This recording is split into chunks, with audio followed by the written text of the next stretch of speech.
రావట్లేదు, కానీ ఈ బ్రాండ్స్ చూస్తే ఎలక్షన్లో చెప్పాం బూమ్ బూమ్ అని. ఎక్కడున్నాయి పేర్లు తీసుకోమన్నారు, మా వాళ్ళు ఇచ్చారు ఈరోజు. బూమ్ క్లాసిక్ బీర్ అంట, బూమ్ సూపర్ స్ట్రాంగ్ బీర్ అంట, బూమ్ సూపర్ స్ట్రాంగ్, ఇది సుపీరియర్ స్ట్రాంగ్ బీర్ అంట. అందుకే నేను జనరల్గా మాట్లాడేవాడిని బూమ్ బూమ్ అని తెలియకుండా. అంటే ఏ విధంగా ఆడుకున్నారో ఇవన్నీ కొన్ని ఎగ్జాంపుల్స్ మాత్రం. నెక్స్ట్, దీనివల్ల మీరు ఒక ఎక్స్ప్లెనేషన్ ఇచ్చాం ఏ కంపెనీ ఎట్లా చేశారని.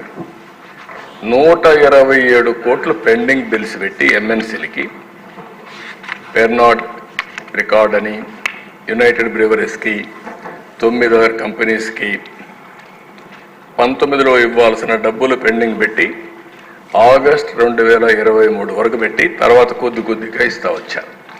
అంటే వాళ్ళని ఏ విధంగా వేధించాలో చేంజ్ చేయడం కోసం, ప్రొడ్యూస్ చేయకుండా చేయడం కోసం చేసే పరిస్థితికి వచ్చారు. నెక్స్ట్, దీనివల్ల నెట్ ఏం జరిగింది అని ఊరికే రఫ్గా ఎస్టిమేట్ చేస్తే ఇది ఒక క్యాలిక్యులేషన్. దీనికంటే 2 ఉన్నాయి ఇక్కడ. ఒకటి, ఇది కేస్ కింద తీసుకునింది ఒక స్ట్రీమ్, రెండో స్ట్రీమ్ ఎన్డీపీఎల్. ఏ షాప్లో కూడా బిల్ ఇవ్వాల, ఏ షాప్లో కూడా క్యాష్ ట్రాన్సాక్షన్స్. క్యాష్ ట్రాన్సాక్షన్స్ ఎందుకు చేశారు అంటే అక్కడ ఉండే దాన్ని వీళ్ళు తయారు చేసినటువంటి ఎన్డీపీఎల్ అక్కడ పంపించి అవి కూడా అమ్ముకున్నారు. అవి కూడా ఒకసారి ఎక్స్ప్లెయిన్ చేస్తాను.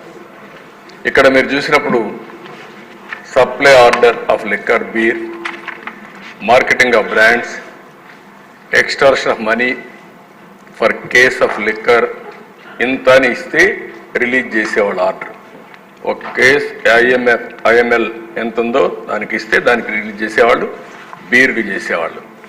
ఇది ఊరికే ఎస్టిమేషన్, రేపు రావాలి. ఇవన్నీ కూడా ఎక్కడ పోయింది కూడా ఎతకాలి, కూడా మనందరం ఇన్వెస్టిగేషన్ చేయాలి. ఇది చూస్తే ఇల్లీగల్ కలెక్షన్ రఫ్గా 2000 రూపాయలు average for case of liquor. 200 రూపాయలు, 200 రూపాయలు ఆవరేజ్ ఉండేదానిపైన 50 కేసుకి బీర్ సోల్డ్. అదే మరి దీనిపైన మొత్తం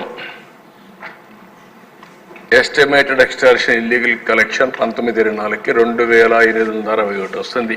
ఓన్లీ ఐఎంఎఫ్ఎల్. బీర్లో 252, 2 క్యాలిక్యులేషన్ చేశాం.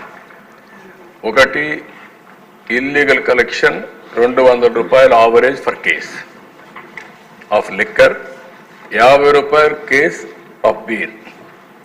ఈ 2 లెక్కల్లో 2560 కోట్ల రూపాయలు ఐఎంఎఫ్ఎల్, 252 కోట్ల బీర్, మొత్తం కలిస్తే 3133 కోట్లు నష్టం. నేను చెప్పాను అక్కడ 18,800 కోట్లు తెలంగాణ గ్రోత్ రేటుకి మన గ్రోత్ రేటుకి వ్యత్యాసం.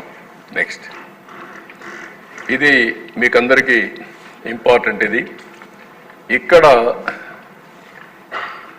ఇల్లీగల్ మానిటరీ గెయిన్స్, మళ్ళీ టోటల్ సేల్ రీటైల్ షాప్స్ 1924 99,413 కోట్ల రూపాయలు క్యాష్లో తీసుకున్నారు.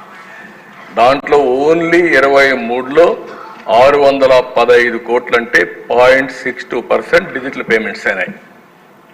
కూరగాయలు కూడా తోపుడు బండిలో ఈరోజు పేటిఎం లేకపోతే గూగుల్ పే, సో మెనీ ఇవి వచ్చేసాయి. అలాంటిది ఓన్లీ 0.62 చేశారు. ఇవన్నీ కూడా cash transactions. Government retail outlets, what is the reason? ఏవైతే అక్కడ నేను చెప్పాను ఇష్టానుసారంగా షాప్ ఇవన్నీ కూడా మ్యానుఫ్యాక్చరింగ్ హ్యాండ్ ఓవర్ చేసుకొని వీళ్ళది తయారు చేసి, ఒకటి ట్యాక్స్లో పే చేస్తే తక్కువ ఆదాయం వస్తుంది, 16% మాత్రం దీంట్లో మీరు చూసినప్పుడు ఒక మ్యానుఫ్యాక్చరింగ్ కాస్ట్ 16% ప్రైజింగ్లో మా వాళ్ళు తయారు చేశారు. ఒక బ్రాండ్ తీసుకొని